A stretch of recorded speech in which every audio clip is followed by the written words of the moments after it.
At some point before the Flashpoint event, Gotham City was placed in a dome and transported to an alien planet by Superman's enemy, Brainiac, in an attempt to preserve the city just before its destruction. The dome took the powers from anyone who had them. It has been in place for a year, with the basic needs of the citizens under it being met by Telos. Before the dome went up, Clark Kent, Lois Lane, and Jimmy Olsen were in Gotham on behalf of the Daily Planet. While the citizens' needs were being tended to, their inner nature had not changed.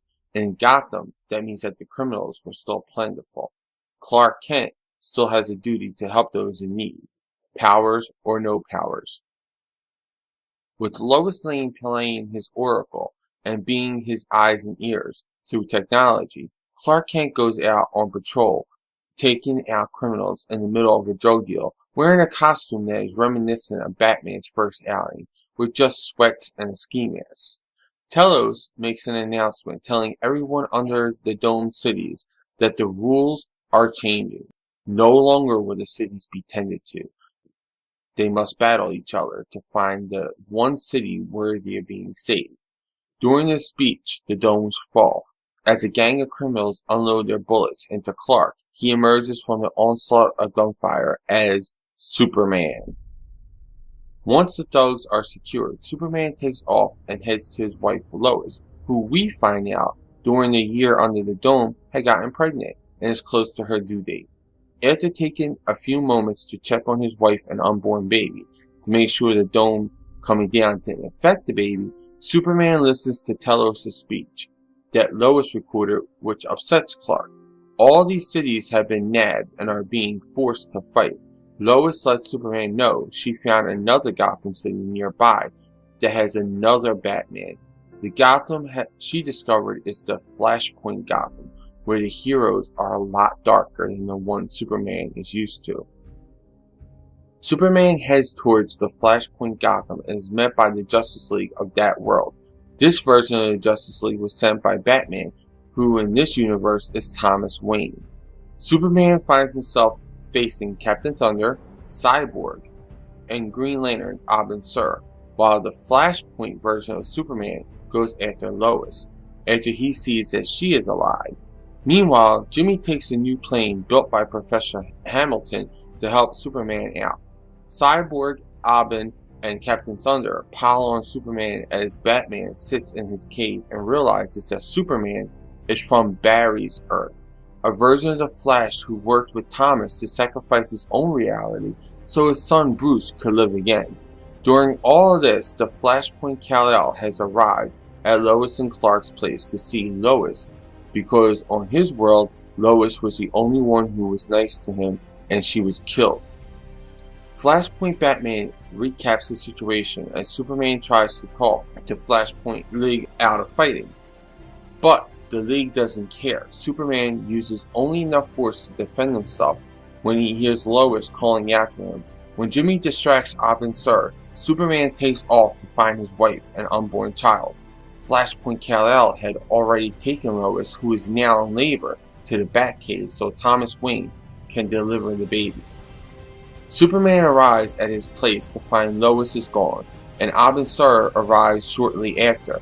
Abin realizes Superman can't be a villain because he left to protect his baby and wife. Abin uses his ring to tell Superman that the Flashpoint Kal-El loves Lois and wouldn't hurt her. Superman is eased by that, but thanks to Lois leaving the computer and mic on, he knows that she is in the Batcave. And with the recap from Abin's ring, he knows that this Batman isn't Bruce Wayne, but instead Thomas Wayne, whose son Bruce was killed and his wife Martha became the Joker. Superman takes Flashpoint Kal-El out of the cave and asks Thomas to deliver the baby, but Thomas admits that he hasn't been a doctor for a long time, not the kind that brings life anyway, but offers his equipment to Superman so he may deliver his child. After a lengthy labor, with Thomas Wayne looking on and coaching him, Superman delivers their son, who they name Jonathan Samuel Kent.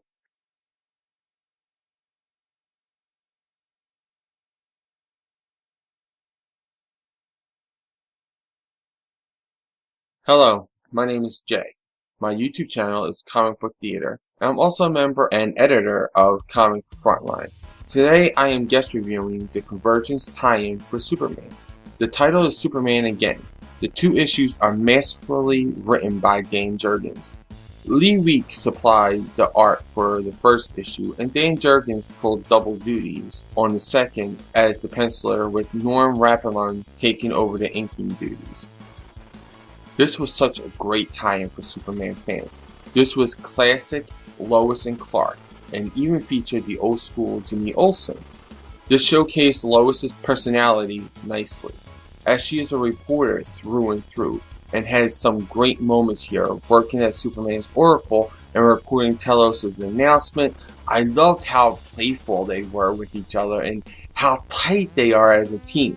Superman having a child is a story that we see often in Elseworld stories, but never with such heart as we have seen here. The art was solid. There were times that it lacked detail a little bit, but I think it captured the classic feel of the pre-Flashpoint Superman books.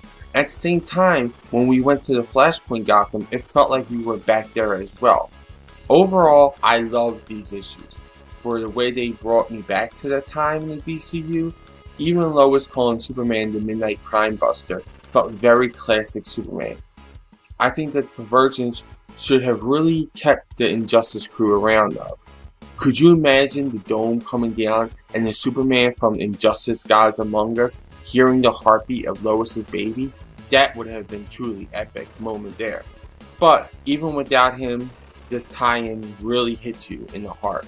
It delivered a story with such powerful character moments that if there was another Superman comic book made, fans could be happy with this being his big finale. I give these two issues that really read as one solid recommendation, and I say pick these issues up, especially if you are a Superman fan. Those are my thoughts, and I want to hear yours in the comments below. So please be sure to like the video and subscribe to Comic Island. As well, you should check out and subscribe to my channel, Comic Book Theater and Comic Frontline. Also, like the Media Madness Facebook page. And be sure to check out ComicFrontline.com for all the latest previews, reviews, news, and interviews.